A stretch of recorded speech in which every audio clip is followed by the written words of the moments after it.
Welcome to Into the Sky, a podcast about the iconic Avro Vulcan XH558. I'm Martin Price, and this is Season 2, where you'll hear from people close to XH558, from pilots who have flown her, to the volunteers who look after her, and the team who are in charge of securing her future. Join us as we explore the history of this magnificent aircraft and learn about how she will inspire the next generation of engineers through STEM education.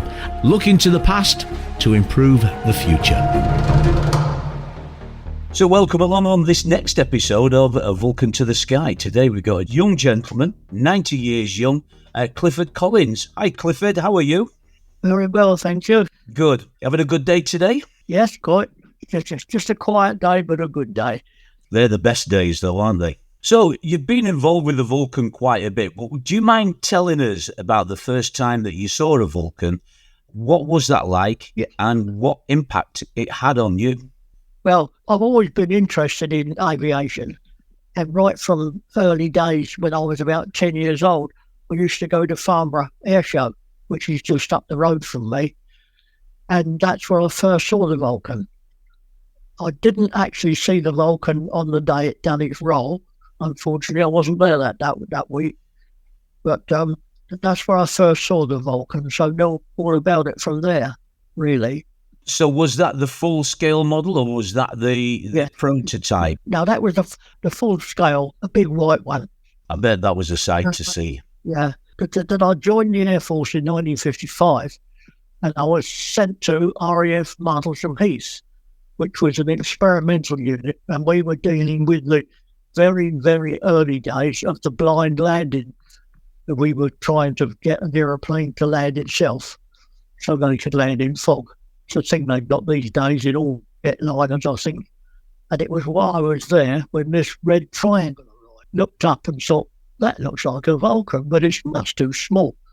And I couldn't understand it. And it taxied round to where we were, and it was the Avro 707A, registration number WZ736.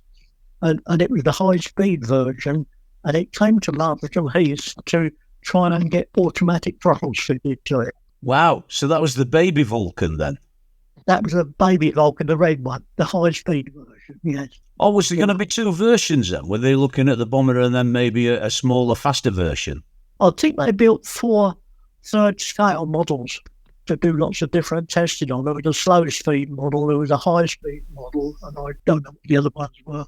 The one that came to us, the high-speed one, had the engine air inlet in exactly the same place where they are on the Vulcan now. But 2 of them had an opening over the top of the cockpit. Wow, so that must have been like looking at something from the future or outer space then, was it? Yeah, that's right. It was, I think I was the only one that had seen a Vulcan there because, it was early days in them days. And I think I was the only one in our gang on the airfield that had actually seen a Vulcan at all. But to see the first one, and then because we were working on it, it was with us for 2 months. I worked on it for 2 months. To get in, it was like a single-seater thing with the cockpit just had a hinge on the right-hand side and just opened up and you climbed in. I've done that many times. I bet that was a bit of a tight squeeze, wasn't it? It was tight, but it was built originally without an ejector seat, and Rolly Forks used to fly it. But then they decided they'd better put an ejector seat in it, which made it even tighter. It's tight enough in the big one, never mind in the small one. So you joined the RAF, like you said, 1955, but in 1957 you were actually stationed to Christmas Island in the Pacific Ocean. So what was that like? That was eventful. We flew out from Heathrow, well, what is Heathrow now? It was called London Airport when we went, and it was just tents. There was no buildings there at all. And we flew out in a Constellation, 4-engine big Constellation to New York. And we spent 2 or 3 days in New York. Then we flew to San Francisco and then on to Hawaii and then on to Christmas Island. and we were all in tents. While I was there, the year we was there, I actually saw 2 hydrogen bombs and 3 atom bombs, which was quite an event. So you saw the test experiments where they actually exploded them in the middle of the Pacific Ocean. Is that what you're saying? Yeah, they were exploded 35 miles from where we were, but at 7 miles up. Wow. The first one, which is the one that caused all the problems everywhere with everybody, was it didn't explode at 7 miles. It came down to 2 miles. So that was a much, much bigger explosion than it should have been. And we had no protection whatsoever. All we had on was a thin shirt and trousers, and that was it. And it had been raining, and we got a little bit damp for the rain. But we were told that when the bomb went off, we had to shut our eyes 10 seconds before and put our hands over our eyes as well. So when this went, they counted down to 10, down to 0. When the bomb went off, there was this brilliant white light, and you could actually see the bones in your hand through the closed eyes and your hands, and you could actually see the outline of the lorries that were in front of us. And then they said that would be all you'd notice, but at the same time, it was like someone had put a blow lamp up your back. The heat was absolutely tremendous, and it dried most of our shirts almost instantly. And everybody thought, oh my God, something's gone wrong. But we didn't, you daren't open your eyes because, if you did, you'd be blind. So eventually after 10 seconds, we could turn around and have a look. And there was this amazing sight in the sky. It was incredible, really, to see. A great big white ball, which gradually turned from white down to red. And then the mushroom cloud came out the top of it, and it climbed up and up and up. It was, although we were frightened to death what was going on. It was an amazing sight to see. Wow. I'll never forget it. At the time, there was 20,000 people on the island taking part in these things, and they just done a big check-up on everybody because they've at last, after about 65 years, they given us some medal for being there. So they know now that there's only about 5,000 people left alive that was on there at the tests. Yet the government are still saying that there was no problems. Well, I think that's another topic for another day, is that one, mate. But wow, blimey. I mean, no wonder you'll never, ever forget that. Yeah. So whilst you was on Christmas Island, and you actually got to fly in a Vulcan, didn't you? I mean, you must have been the envy of the squadron at that time. So how did that flight come about? Yeah, well, we were there one day, and this great big white Vulcan arrived. We didn't know, because we had the Valiants there, which are the planes that dropped the bomb, but this white Vulcan arrived, and it taxied down to some buildings at the end of the runway. And then they put screens all around it so you couldn't see what was going on. And then after about 2 hours, all the screens were taken away. And it taxied back up to our hard standing where we had our planes. We had decoders and Hastings. So we had to move some of the decoders out of the way so it could come and stand on the concrete hard standing. So we were there. We all crowded around it when it stopped. We looked in on the air crew, gradually climbed out. And then the last one out, which was the pilot, came down, and he just looked around, and he looked straight at me, and he said, "Hello, Cliff. What are you doing here?" Because he was a squadron leader, and I was just an Earth. And I said to him, "Gosh, Jack, I live here." And he looked at me and sort of said, "You can't talk to a squadron leader like that." He was a neighbour who lived about four doors away from me. I knew he was in the Air Force, and he knew I was in the Air Force because we'd see each other in uniform, but we hadn't really spoke that much. But initially, later on while we were talking, he said, we're going up tomorrow afternoon to do some photographs around the island. Would you like to come? And I said, "What do you mean?" He said, "Well, would you like to try and have a fly around with us?" I said, "Yes, please." He said, "If you can get permission from your the governor, we'll meet down here at 2:00 in the afternoon and we'll sort about it. So I said, right. So I immediately went and saw my station commander and spoke to him, and he said, good, you're lucky, aren't you? Yes, of course you can go. So I went down there, and the pilot said to me, well, we're all here ready to go now, but we've had a bit of a setback. He said the station commander wants to come as well, so we can't really say no to him. But we said, I can fit you in, but the only way we can fit you in is if you lay in the bomb aimer's position in the dome underneath. I said, yeah, okay. So that's what I did. I climbed into the aircraft with all the others and laid down into the bomb aim position. He said, you won't be able to be there when we land because if there's any trouble with the undercarriage, that's the first bit that's going to get squashed.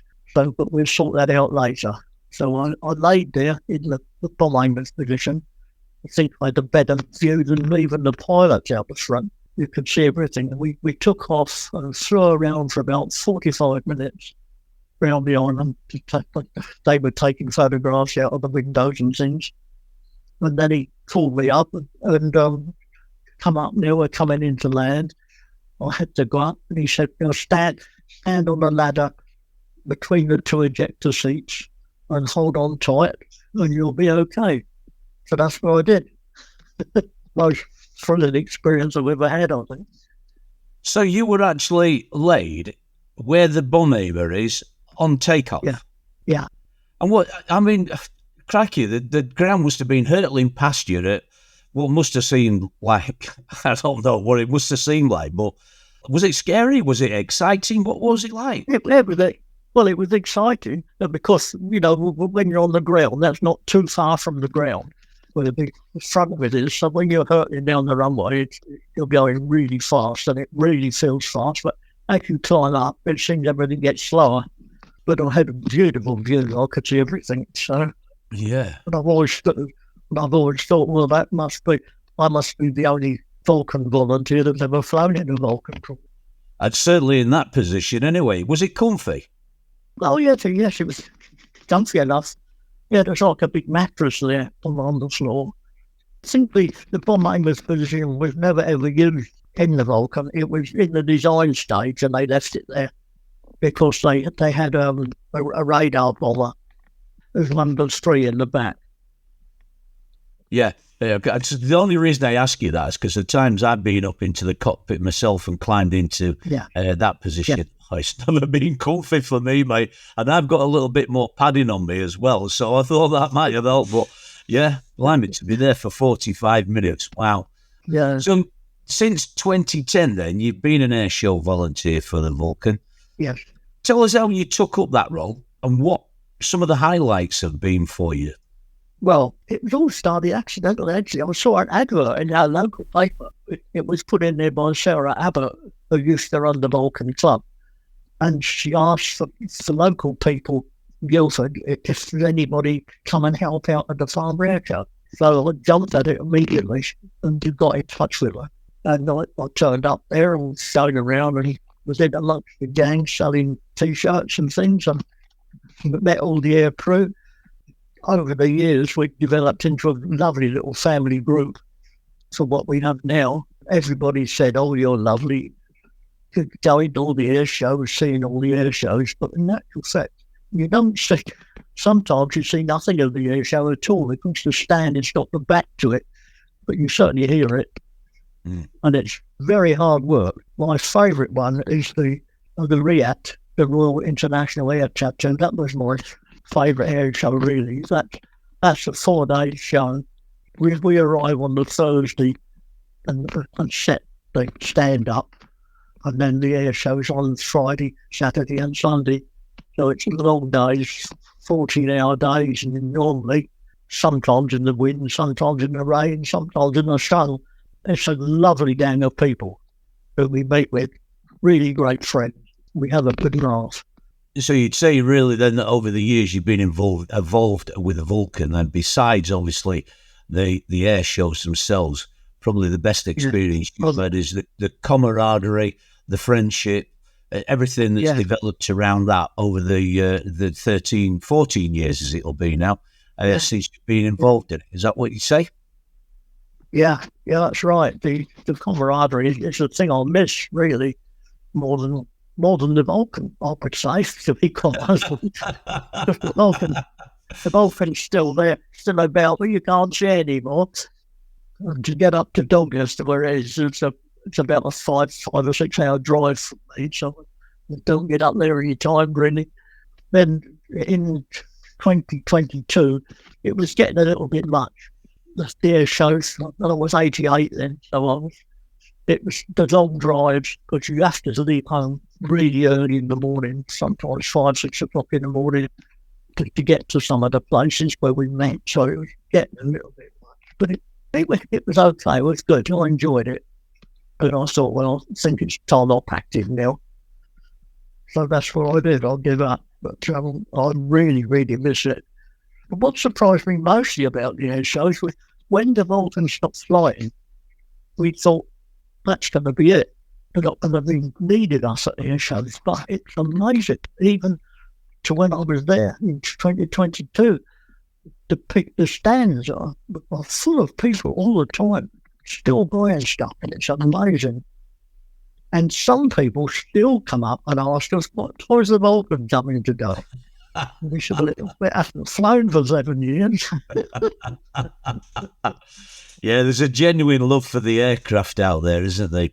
So, whilst we're talking about the Vulcan, the final question from me this afternoon is, obviously the Vulcan's played a significant role in your life. How would you like to sum up your feelings towards this iconic aircraft? Well, it is an iconic aircraft, there's no doubt about it. At every air show we ever went to, when it was time for the Vulcan to fly, we closed the stand and we all went and watched it. Sometimes that was the only plane we saw, but we all went and watched it, every one of us. And it was the thing that used to do, it was amazing. And sometimes it used to come down and fly across and then take off at high speed upwards and set all the fire, all the car alarms in the car park would suddenly go off and make tremendous noise. It was a thing to watch, and it was such a shame when it stopped. Very often, after the Vulcan flew, the crowd just started to disappear. So they called it the Vulcan effect. Yeah. It's just unbelievable, really. Yeah.